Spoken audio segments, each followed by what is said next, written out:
Kata Allah, saya ini Tuhan.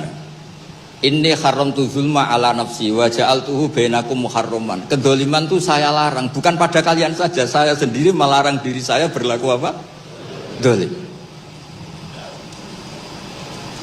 Terus Allah diceritakan oleh Rasulullah SAW, kata Nabi, innallaha hayyun karim. Allah itu pemalu. Jadi malu, ini ada Pak Luqman Hakim, malu kalau ada orang menengahkan tangan kemudian nggak diijabahi. Saya malu, orang itu sudah ngangkat tangannya, sudah gini kok tidak saya kasih. Terus contoh lagi, ketika Anda merasa aktor pemberi sedekah, aktor apa, itu Allah istilahkan dirinya itu mangdalladzi yuqridu waha qardan hasana. Siapa yang mau menghutangi saya? Ini Allah zat pemilik langit bumi yang punya semuanya, tapi istilahkan dirinya siapa yang mau menghutangi saya, siapa yang mau menolong saya, intan surwaha yansurkum. Sehingga posisi adab ini yang dipakai di pesantren, di semua tradisi kita. Saya kalau merasa di sebagai narasumber, mungkin saya tidak mau ngisi karena itu jumawa. Tapi kalau merasa disuruh menantunya Pak Kures, Mas Fikri tadi, itu berakhlak sekali. Seorang Gus Bah disuruh sama Fikri Segaf. Oh itu berakhlak sekali itu. Yang nyuruh yang nggak berakhlak itu. Ya Pak Alwi siap itu, keponakan antum itu yang nggak berakhlak itu. Jadi dulu Islam itu segampang itu. Di kitab Bukhari diterangkan, nanti saya berdoa sama Allah supaya nanti ada isyarah supaya berhenti, jadi nggak lama-lama nanti. Nabi itu nggak jaga image, Nabi itu pernah jalan-jalan. Kebetulan saat itu mau haji. Itu dicegat sama perempuan, Imra'atun bin Khos'am. Itu ceritanya semuanya seputar manusia. Imra'atun bin Khos'am ini cantik sekali. Kendali untanya Nabi dipegang, terus kata Imra'atun bin Khos'am, ya Rasulullah, inna faridatahu ala ibadi adrokat abi syekhon kabiron. Nah ini saya menunjukkan apal bukan karena saya pinter, bukan, tapi memang pinter bener, maksudnya bukan. Karena kenapa saya nyebutkan Arabnya bukan apa, karena nanti bisa dikoreksi Pak Kures kalau salah terjemah atau salah arti. Dan saya mohon doa jenengan ini Mas Luqman Hakim supaya jadi kiai. Abahnya tuh kiai, saya tuh ngefans sama abahnya, saya sering baca soroh kata, makanya saya tagih. Jadi malah ngarang bahasa Indonesia, abahnya tuh kalau ngarang bahasa Arab. Kayaknya jaga sopan, kalau nyanyi abahnya kan gak sopan, makanya terus kita baca. Itu ya bagian dari Islam juga. Saya pernah ditegur sama murid-muridnya Mbah Mun, Gus, kamu itu ngaji kayak saya, maksimal takrib. Kenapa? Kalau saya ngaji Wahab, kayak Mbah Mun, tidak sopan namanya. Di bawahnya saja, biar tetap apa? Sopan. Teman saya itu ngilhami saya sampai sekarang, bilang gini, Gus nanti jangan terlalu soleh ya, biar surganya sama saya, katanya. Kalau terlalu soleh nanti surganya sama Mbah Mun, apalagi sama Rasulullah sungkan, gak iso ngopi-ngopi. Itu guyon tapi tak angen-angen bener. Ya jadi jangan bayangkan di surga sama Rasulullah sungkan teman. Teman kan sudah capek sholat subuh toh, kan ingin nggak subuh. Karena surga. Saman kan mau poligami aja takut istri, nanti kan bidadarinya banyak. Kalau ada Nabi sungkan. Dan nanti sama saya aja di pinggir-pinggir yang enggak ada. Supaya enggak apa?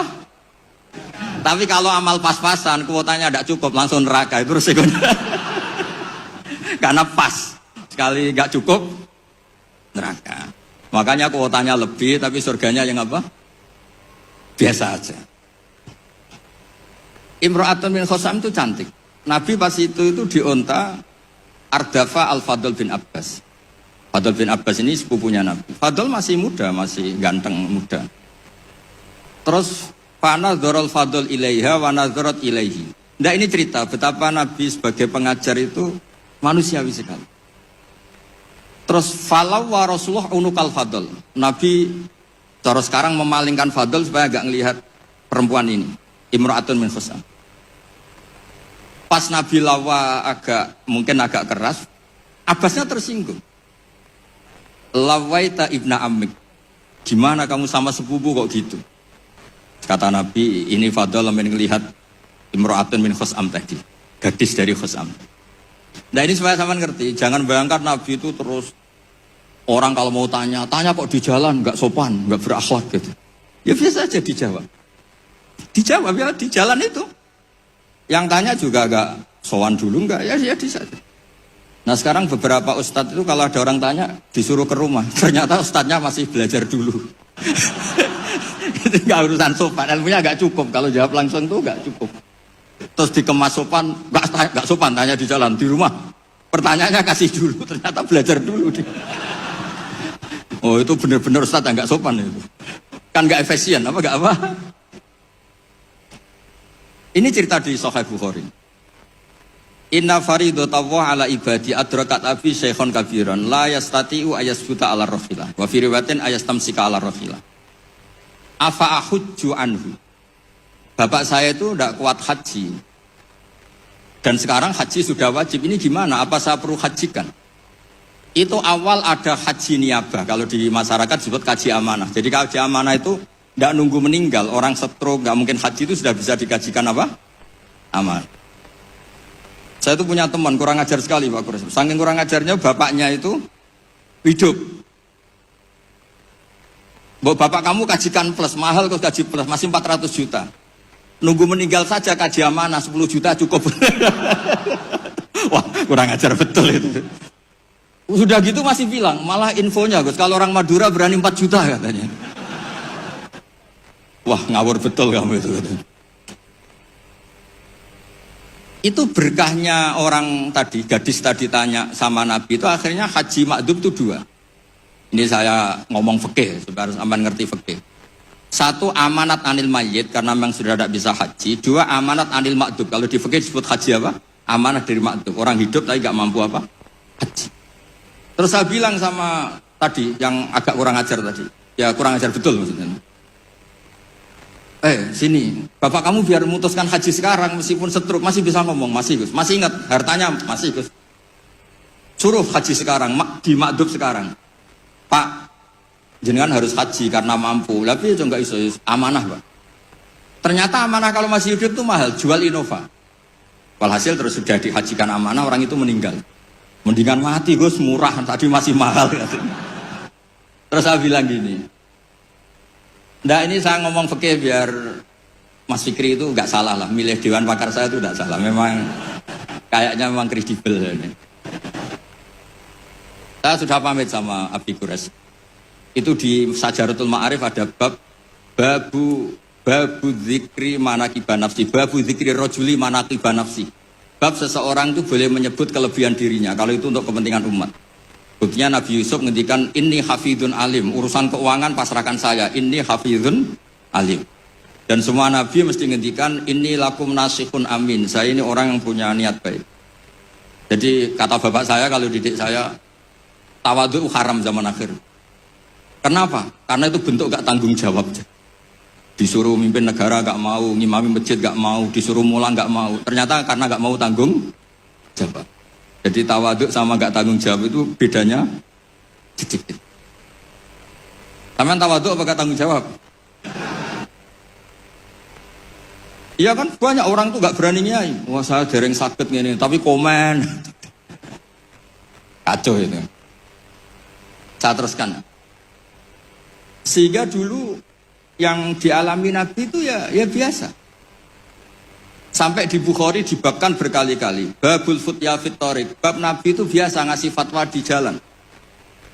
Ada lagi dibabkan babu hajil mar'ati anir rojuli. Biasanya di fikih itu kan pola ibadah lelaki sama perempuan kan beda. Tapi di bab haji niabah, ini ada Buya Ahsin Sakho. Itu perempuan boleh menghajikan bapaknya. Makanya diulang lagi babu hajil mar'ati anir rojuli. Bab perempuan menghajikan lelaki. Kayak apa luar biasanya Nabi. Jadi Nabi itu kesehariannya biasa. Makanya Anda tidak usah khawatir misalnya di pesantren atau di komunitas Jawa atau di komunitas orang Timur, orang Indonesia. Mendidik akhlak, takut itu terlalu apa itu gak usah khawatir. Allah sendiri itu yang paling sopan. Sampai bilang untuk dirinya sendiri, kata rabbukum ala nafsihir rahmah. Kata itu mengharuskan, Allah itu mengharuskan dirinya untuk berbuat kasih sayang. Coba orang diwajib-wajibkan itu kan berat. Kayak sampean tak suruh-suruh itu kan berat. Tapi Allah menyuruh dirinya, aujaba ala nafsih, kataba rabbukum ala nafsihir. Makanya saya kalau baca Quran tuh sering nangis. Cara boleh dibahasakan tuh sekesatria itu Allah ngelola alam raya ini. Makanya dulu tuh banyak ulama itu pede. Saya tadi jagungan sama Pak Kures. Ulama dulu tuh pede. Kalau mau mati itu senengnya minta ampun, seneng sekali. Nggak kayak jenengan, hidup gak berani, mati ya gak berani itu. Wah, itu kacau itu. Mati itu dulu, ini cerita orang dulu. Kenapa ada tarian Jalaluddin Ar-Rumi, tarian kematian, tapi tidak usah ditiru, nanti dianggap aliran sesat. Karena di Indonesia itu kalau aneh-aneh terus bisa di-SK aliran sesat. Meskipun Pak Menteri tadi sudah pulang, tapi kalau tahu sampean sesat langsung dikasih. Itu Jalaluddin Rumi, pas mau meninggal itu santri-santrinya nangis. Terus kata beliau, kamu harusnya gak usah nangis, kamu harusnya seneng. Kamu punya guru yang sekarang mau ketemu sama yang sangat dicintai. Kamu itu santri bodoh betul. Gurunya mau ketemu yang dicintai kok kamu nangis. Ayo tertawa semua. Tapi kalau kamu praktekkan, di bengkolan orang banyak kamu. Itu akhirnya santrinya senang gurunya. Alhamdulillah guruku mati, alhamdulillah. Tapi dilihat kematian adalah awal ketemu yang dicintai. Lah begitu itu ya bersanad. Ketika Bilal, Sayyidina Bilal itu mau meninggal, itu orang sekelilingnya nangis. Beliau ya marah, jangan nangis. Ghadan nalqal ahibbah Muhammadan wa hisbah. Besok saya ini mau ketemu Rasulullah Muhammad.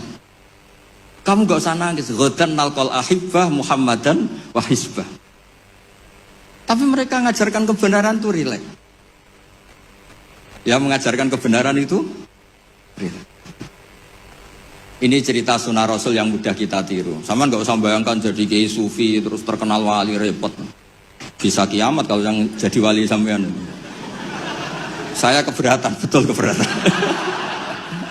Mungkin Pak Kures nggak apa-apa. Orang sepuh itu biasanya legowo, gak apa-apa yang wali kowe. Saya yang komplain. Nggak terima saya. Karena nggak lewat saya, kalau lewat saya lewat orang dalam. Dulu Nabi Ibrahim itu pernah ingin umur tua. Allahumma rzuqni umran tawilan. Ini cerita kalau Allah itu ngelola agama ini ya seni, nggak terlalu serius. Sama Allah itu nggak dijawab. Ada orang sepuh sowan ke Nabi Ibrahim dikasih anggur. Ketika dimakan dikunyah keluar lagi, ngalir lagi. Ketika dikunyah ngalir lagi keluar. Orangnya sepuh. Nabi Ibrahim langsung masuk kamar. Ya Allah, ini engkau nyindir saya. Kena nganti tua, ya senasib pemuniku. Akhirnya, ya Allah, doa tadi nggak jadi. Artinya segampang itu Allah jawab. Pernah Nabi Ibrahim itu didatangi malakul maut. Saya pernah cerita ini. Israel datang ke Ibrahim. Saya disuruh nyabut nyawa kamu. Nabi Ibrahim kan GR. Ya beliau kan Khalilur Rahman, makanya marah dia. Nggak mungkin, Allah nggak menginfo dulu sama saya. Kalau kamu mau cabut saya, kamu ngawur Israel. Makanya kalau kamu bisa ngawurkan Israel itu sanadnya sampai Nabi Ibrahim itu. Kalau berani. Ngawur kamu. Saya nggak dikasih info dulu. Hal ra'aita habiban yumitu habibah. Masa ada kekasih bunuh yang dikasih ini nggak bener. Logika kamu nggak bener. Wah Israel kan nggak bisa debat ya. Nggak pernah kuliah, nggak pernah munakosah. Datang lagi, sowan ke Allah. Ya Allah, kata Nabi Ibrahim, kata Khaliluka, hal ra'aita habiban yumitu habibah. Masa kekasih bunuh yang dikasihin? Karena Ibrahim gelarnya kan Khalilur Rahman, apa Khalilur Rahman. Terus sama Allah, kamu bilang gini Israel kan nggak bisa mikir. Makanya ada orang itu ngeluh itu, Gus bapak saya pas di sawah kok mati. Gue Israel itu biarin sampai rumah dulu, kenapa? Pas di sawah mati, di pematang sawah itu. Belum mati itu cerita ke saya, Gus Israel itu kasih tahu tuh, masa kan bisa bunuh di rumah kan bisa. Sembrono betul itu. Terus saya bilang, sebetulnya ada, teori itu ada, tapi harus jadi nabi dulu. Masalahnya sekarang nabi sudah apa? Ditutup. Sebenarnya bisa kata saya itu. Terus akhirnya Ibrahim ini Israel dikasih tahu sama Allah. bilang ke Ibrahim, hal ra'aita habiban yakrahu ayyalqa habibah. Dibalik logikanya. Ya Mas Lukman ya, hal ra'aita habiban yakrahu ayyalqa habibah. Masa ada kekasih tidak siap ketemu yang dikasih. Katanya kamu tuh kekasih Allah, masa ketemu tidak berani katanya. Oh, ketika langsung Nabi Ibrahim marhaban, oh ya gitu. Masalahnya Anda tidak kekasih Allah. Makanya jangan mati dulu. Nunggu di ACC jadi apa? Kekasih. Nanti baru mati. Jadi intinya beragama itu rileks, ada diskusi, ada somasi, ada komplain. Enggak apa-apa. Yang penting ini karena merasa nyaman dengan Allah Subhanahu wa taala. Makanya Nabi itu paling senang sama orang-orang desa itu. Saya ini meskipun banyak baca kitab, tapi sudah memutuskan Islam saya itu gaya Arabi, gaya orang-orang kampung sing badawa itu enggak priayi lah. Karena yang masuk surga awalan itu yang orang-orang enggak priayi itu. Karena malaikat repot tuh kalau ngadepi orang-orang enggak priayi ini. Saya pernah. Ini pertanyaan buat Gus Baha dan Pak Quraisy. Ini satu. Gus, para sahabat sangat menghormati Rasulullah, tetapi Rasul sendiri melarang bentuk penghormatan yang berlebihan. Bagaimana cara memahami titik tengah penghormatan yang benar kepada Nabi? Dan dalam konteks ulama yang disebut sebagai warasatul anbiya, bagaimana memastikan penghormatan kita kepada kiai, guru, ustadz dan sebagainya tetap dalam koridor adab, tawadu, yang tetap memakai nalar kritis, bukan berubah menjadi ketakutan, ketergantungan, atau kepatuhan tanpa berpikir. Ini pertanyaan secara tertulis yang telah lebih dahulu masuk ke panitia. Iya, dijawab dulu atau? Ya. Bismillahirrahmanirrahim. Ini pertanyaan yang udah dijawab, asal sampean nggak punya sentimen.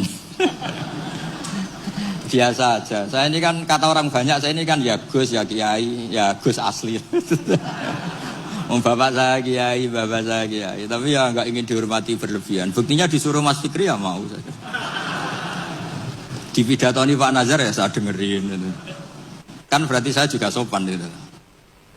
Jadi begini ya, ini yang harus diketahui, bukan sekedar sunat harus. Nabi itu sering memaklumatkan diri, innama ana basyarun, saya ini manusia. Karena beliau jadi Nabi setelah Nabi Isa yang dihormati sedemikian rupa. Ya, terus Nabi itu ya memperlihatkan kalau sering tersinggung. Misalnya ada orang yang nggak suka sama Said Abbas pamannya, Nabi ya tersinggung. Kalau nggak suka keluarganya tersinggung. Tapi setelah itu Nabi membenahi dirinya sendiri bahwa saya ini Nabi, rujukannya hak, bukan sentimen keluarga.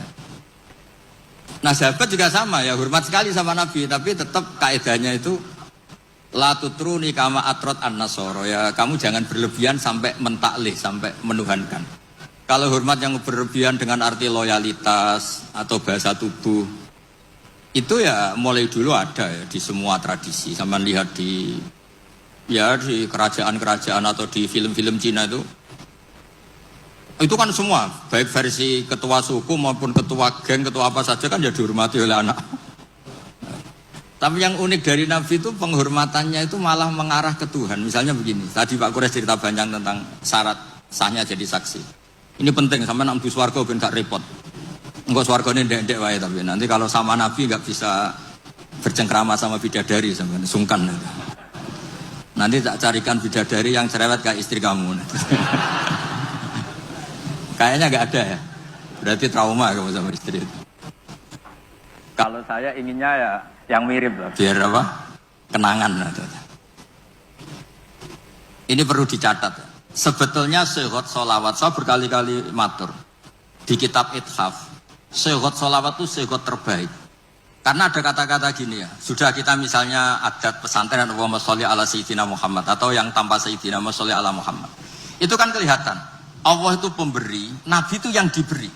Saya ulang lagi, ya Allah kasihkan sholawat engkau ke Nabi, berarti Allah itu pemberi, Nabi yang diberi. Nah, kata kitab Ithaf, Wan nabiyyu wa injalla qadruhu muhtajun ila rahmati ta'ala. Nabi apapun hebatnya, hubungannya dengan Allah itu Allah pemberi, Nabi penerima. Makanya hadil ummah tidak akan terperosok mentaklih, menuhankan Muhammad. Karena redaksinya sudah, ya Allah saya minta, sholawatmu kasihkan. Ala abdika wa rasulika Muhammad, disebut ala abdika. Maka sehingga sholawat itu ekspresi kita mencintai Nabi, maka kita bersolawat. Sekaligus memaklumatkan porsi masing-masing, Allah selamanya pemberi. Dan Nabi apapun hebatnya diberi. Jadi penghormatan sahabat itu ya terukur semua.